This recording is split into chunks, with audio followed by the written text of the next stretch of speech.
Kami hadir persis di kilometer 50 ini ingin mengingat kembali peristiwa terjadinya, peristiwa hilangnya nyawa pemuda yang ada di negeri ini, hilangnya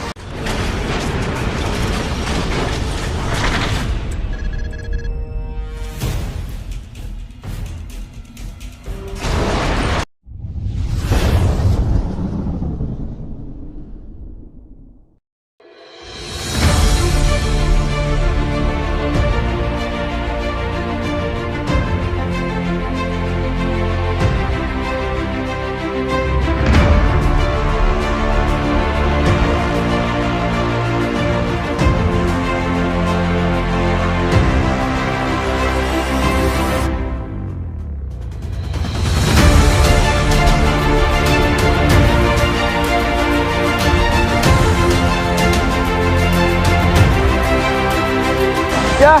Assalamualaikum warahmatullahi wabarakatuh kepada seluruh masyarakat Indonesia dan umumnya masyarakat dunia. Kita masih ingat atau sudah rada-rada lupa seperti yang Anda lihat hari ini persis di kilometer 50.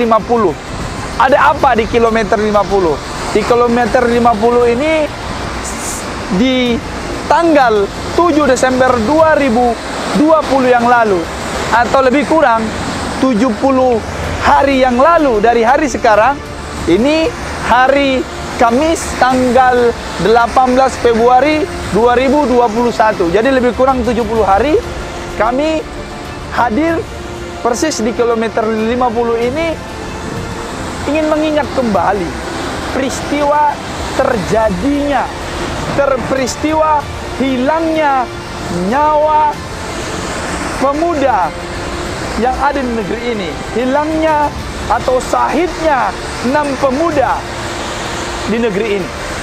Ini mesti diusut tuntas. Jangan sampai beritanya, jangan sampai yang namanya pemberitaan hilang karena sudah melampaui lebih dari 2 bulan. Tapi mestinya ini menjadi tolak ukur bagi kita.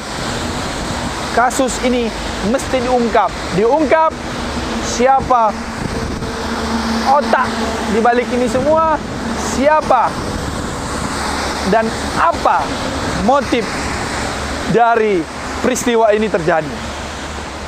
Tidak ada alasan hukum apapun yang dapat mensahkan hilangnya atau dibunuhnya nyawa seseorang, apalagi jumlahnya 6 syuhada ini. Ini kita melihat, ini awalnya adalah rest area, tempat berhentinya kendaraan yang mungkin dari Bogor atau dari Jakarta yang ingin pergi ke Bandung, yang mereka lelah atau ingin makan atau santai sejenak. Ini tempatnya.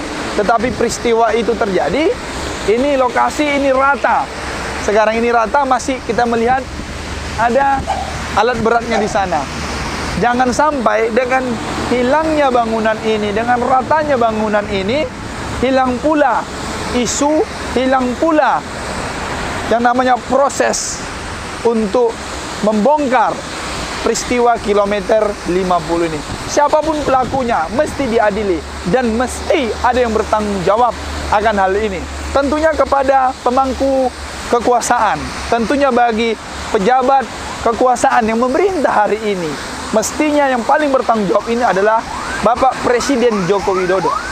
Agar ini dituntaskan, agar kita bisa berbicara negara ini masih negara hukum. Ketika ini tidak terjadi, maka apakah masih layak negeri ini dikatakan negeri hukum? Yang kedua, pesan juga kami sampaikan kepada masyarakat. Yuk kita kawal, yuk kita jaga, yuk kita bersama-sama. Agar apa? Agar ini terbongkar siapa otak intelektual atau apa motif atas terbunuhnya 6 laskar FPI ini, 6 laskar syuhada ini, 6 pemuda negeri ini. Dan agar jangan sampai terjadi hal yang serupa kepada organisasi lain, mungkin kepada anak-anak muda lain, mungkin kepada saudara-saudara yang lain. Karena apa? Karena nyawa seseorang, nyawa manusia itu sangat berharga di sisi Allah Subhanahu wa taala dan juga sangat berharga di tengah-tengah masyarakat.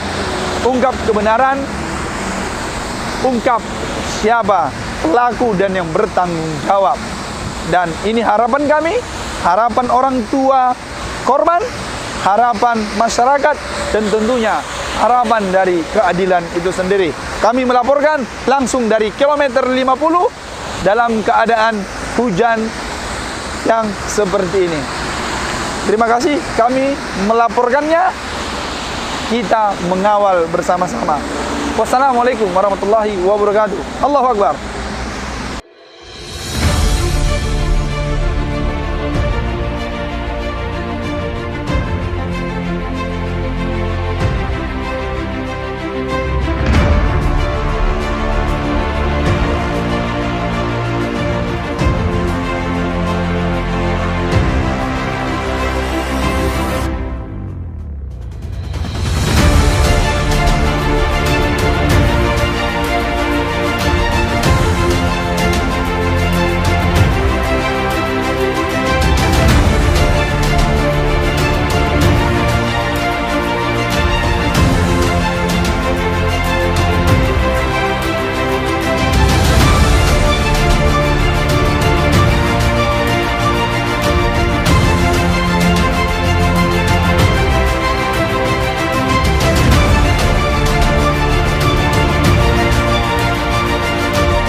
Tentu saja kami menginginkan mengetahui siapa dari pembunuh putra kami. Itu yang pertama. Kemudian setelah mengetahui para pembunuhnya dan siapa otak atau dalang di belakangnya, kemudian mereka diadili sesuai dengan hukum yang berlaku di negara kita. Dan di dunia ini, hukum yang berlaku di dunia yang diterapkan di dunia ini. Saya boleh nggak menyampaikan 3 tuntutan itu? Boleh, silakan Pak, silakan Pak. Jadi, agar didengar juga oleh penguasa di negeri ini. Jadi kami pihak keluarga korban, pihak dari keluarga korban pembantaian. Saya katakan pembantaian, kenapa? Karena di sana disiksa baru dibunuh.